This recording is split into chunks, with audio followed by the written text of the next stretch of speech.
The sea can be a haunted place. Maritime lore is rife with stories about ghost ships, whether they're at-sea apparitions that bewilder viewers before vanishing into thin air, or mysterious vessels found sailing the oceans with no one aboard. The most famous ship in the latter category is likely the Mary Celeste, discovered adrift near the Azores in 1872 without a soul in sight. Its story has continued to fascinate, helped along in part by Arthur Conan Doyle's 1884 short story, J. Habakkuk Jeffson's Statement. But while explanations connected to ships like the Mary Celeste will be endlessly debated, ghostly ship apparitions belong to a different realm, one of the imagination. And while plausible scientific explanations have been put forth to explain these sightings and the legends around them, from optical illusions to rotting vegetation, it can sometimes be fun to consider these tales just for themselves, and their ability to captivate our imaginations. The story usually goes something like this. An anxious captain paces the deck of his massive ship as it struggles against a storm, vowing to pass the Cape of Good Hope whatever the cost. A mysterious voice hears his oath and, as punishment for his recklessness to the crew, condemns him to sail the seas around the Cape for eternity, his glowing ship serving as a warning to other mariners of bad weather and the cost of hubris. First noted in the late 18th century, the legend of Flying Dutchman is the most famous story of a phantom vessel in European and American lore. It has inspired the imaginations of Washington Irving, Richard Wagner, Sir Walter Scott, and many others. The earliest accounts describe the apparition in connection with the crew of a Dutch ship lost off the Cape of Good Hope in a storm or due to disease, perhaps as punishment for some kind of horrible crime. An 1821 account in Blackwood's Edinburgh magazine introduced the name Captain Hendrik Vanderdecken, said to have sworn an oath vowing to pass the Cape in a storm even if it meant eternal damnation. Sightings of the Flying Dutchman, the name can refer to both the ship and its captain, have continued into the 19th and 20th centuries. Even the future King George V described seeing a ship glowing with a strange red light off the coast of Australia in 1881. In March 1939, about a dozen people claimed to have seen the vessel off the coast of South Africa. During World War II, German Admiral Karl Donitz said that members of the crew of one of his U-boats had seen the Dutchman while patrolling off Cape Town. Some reports mention a crew of skeletons dancing in the rigging. Others warn that the ship has the ability to lure other vessels onto the rocks. Supposedly the captain is jealous of other ships who might pass the Cape, and will do everything in his power to prevent them, whether that means spoiling their food or ensuring their death in a storm. Germany's North Sea is haunted by the legend of the medieval Baron Falkenberg, whose story is said to begin when his long-lost brother returned home rich and planned to marry a village maiden that the Baron himself had his eye on. At the wedding feast, the plentiful food and champagne temporarily soothed the Baron's soul. But not for long. According to one telling, the Baron's brother touched him up in the wrong place, whereupon the Baron picked up a champagne bottle and bashed his brother over the head. The groom fell down dead, and his bride ran screaming into the room. The Baron tried to convince her of his love, but she declared she would rather die than accept him. The Baron took her declaration literally and stabbed a knife into her heart. Then the Baron fled to the beach, where he found a boat and a man who stood up and said, "The captain has been expecting you." The Baron got into the boat, which took him to a grey ship, and he hasn't disembarked for 600 years. Those who have seen the Baron's vessel say it's always heading north, without helm or helmsman, and that the masthead flickers with a blue flame, illuminating the sight of the Baron on deck, playing dice with the devil for control of his soul. To make the story even more meta, some historians say it may be connected to a Norse saga in which a Viking sea captain named Stott stole a magic ring from the gods. As punishment, Stott was transformed into a living skeleton covered in fire, and condemned to spend the rest of eternity affixed to the mast of a ghostly, black-hulled longship. Another centuries-old ghost ship tale concerns a vessel laden with gold and spices that was once preparing to leave the Indies. Before departing, the ship took on an unsavory character known only as Yellow Jack. Apparently, His reputation was so bad the ship was forbidden to enter any port she called upon, forcing the vessel to endlessly cruise the seas. Eventually, the crew went mad and murdered each other. Some say the ship is still sailing, crewed by the ghosts of the dead sailors, forever searching for a port she can enter. The story may have historical origins connected to ship-borne diseases. Yellow Jack is another name for yellow fever, which spread frequently on Atlantic vessels, and that Yellow Jack was historically the flag flown by a ship infected with the plague, cholera, or similar deadly contagion. It seems likely that the unsavory Yellow Jack was not so much a person as a pathogen.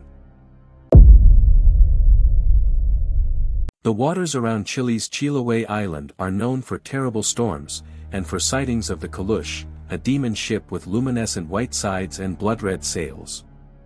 More than just your average ghost ship, the Caleuche is a sentient being who can glide across the surface of the water at impossible speeds or dive beneath it like a whale.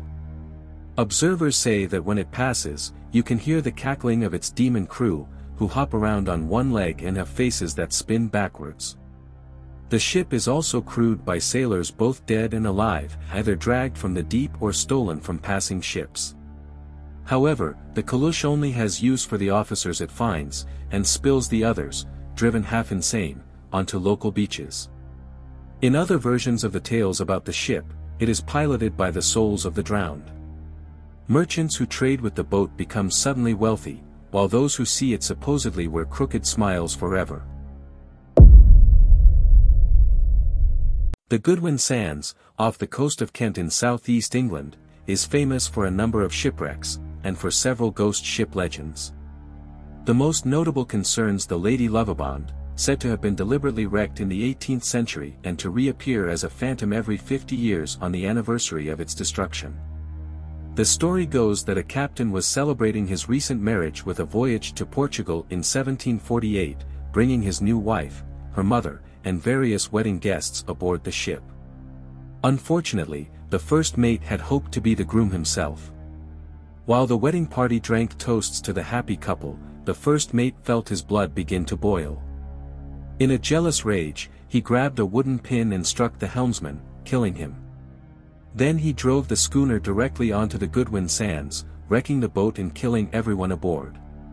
Supposedly, the glowing ship has reappeared to reenact the crash in 1798, 1848, and 1948, when she reportedly gave off a strange green glow.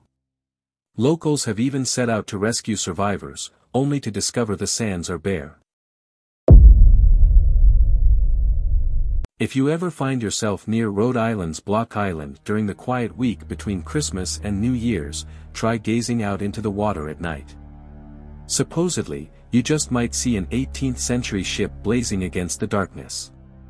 The apparition is known as the Palatine, or the Palatine Light, and it's one of America's best-known ghost ship legends.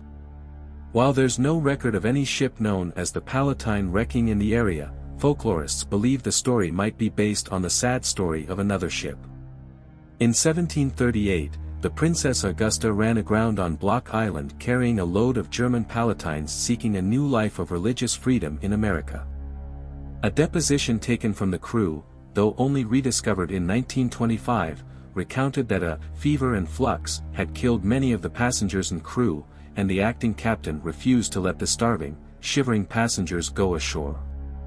While little else is known for sure about the wreck, a story developed over the next century saying that the Block Islanders had lured the ship onto the shoals so they could salvage its contents, then murdered the remaining passengers and burned the ship to conceal their crime.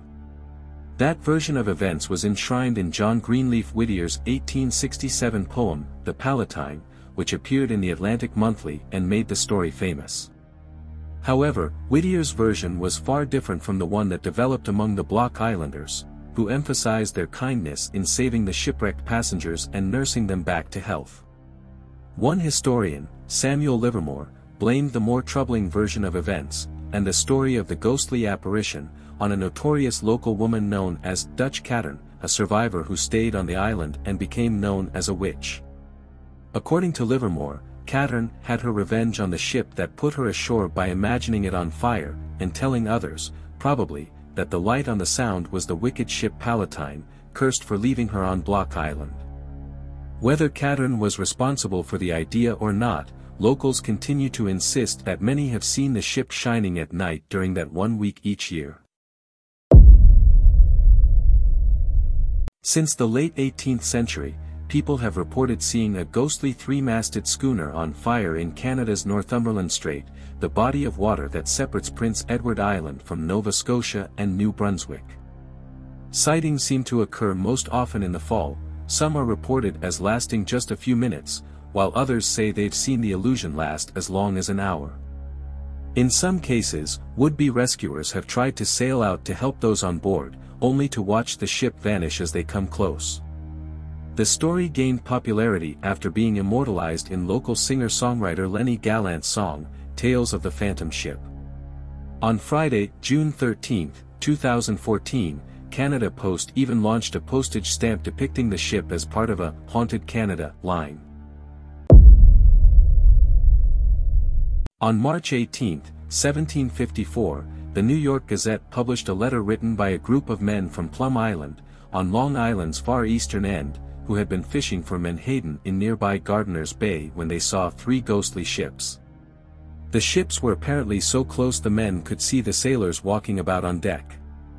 The trio of ships fought a gun battle among themselves for about 15 minutes before silently fading away. More than a century later, in 1882, the New York Sun ran a letter from a menhaden fisherman who also had a spectral tale to tell about Gardiner's Bay. Supposedly, the letter writer had been sleeping on deck when he was awoken by a distraught-looking first mate, who claimed that a giant schooner had appeared out of the darkness heading straight for their boat. Just as it looked like it was about to hit the boat, it dissolved. One theory offered for the sight, and published in Scientific American, argued that the oily menhaden had somehow produced a glow that mirrored the schooner itself. According to the city of Bathurst, in New Brunswick, Canada, tens of thousands of people have seen the apparition of a ship that appears to be on fire cruising Chaleur Bay, located between New Brunswick and Quebec. The apparition usually appears at night, sometimes hovering for hours in a single spot and other times skimming across the waves. Viewing it by telescope brings out no details. Scientists have explained the sight, which continues to be seen today, as being caused by St. Elmo's fire, an electricity phenomenon, inflammable gas released beneath the sea, or phosphorescent marine life. Locals have connected the story to various shipwrecks in the region, including the story of a Portuguese captain who abused local Indians. One woman on Heron Island, a Mrs. Pettigrew, even reported being approached by the specter of a burned sailor who came to her farmhouse for help. When she turned to rush inside, it brushed past her and she discovered the figure was legless. It's been called the worst disaster in the graveyard of the Pacific, a treacherous stretch of coastal water from Oregon to Vancouver Island. On January 22, 1906, the Valencia, a coastal passenger liner en route from San Francisco to Seattle via Victoria, snagged on a submerged reef on the southwest coast of Vancouver Island. Would-be rescuers were thwarted by the jagged, uncharted rocks in a fierce storm, and many lifeboats capsized in the roiling waters. For 36 hours, scores of passengers clung to the deck or the rigging, enduring a series of strategic errors by rescuers and crew. Finally, a giant wave swept most of them out to sea. Only 37 of the 136 passengers survived, and all of the ship's women and children perished. An investigation into the disaster resulted in the creation of the Pachena Point Lighthouse and a life-saving trail for shipwrecked mariners, which later became the West Coast Trail. Several strange occurrences have been reported in connection with the disaster. Some on board another nearby ship reported seeing an image of the Valencia take shape in the exhaust cloud formed by the rescue ship city of Topeka, which managed to save some survivors. For years afterward, sailors on the west coast of Vancouver Island reported seeing a phantom Valencia foundering on the waves, its terrified passengers and crew still holding on for dear life. There were also reports of Indian fishermen discovering a lifeboat either crewed by skeletons and on the water, or filled with skeletons and mysteriously hidden inside a cave. But perhaps most incredible of all is the fact that the Valencia's lifeboat number 5 was found drifting in Berkeley Sound in 1933, still in decent condition 27 years after the disaster. Part of the lifeboat later went on display at the Maritime Museum in Victoria, BC,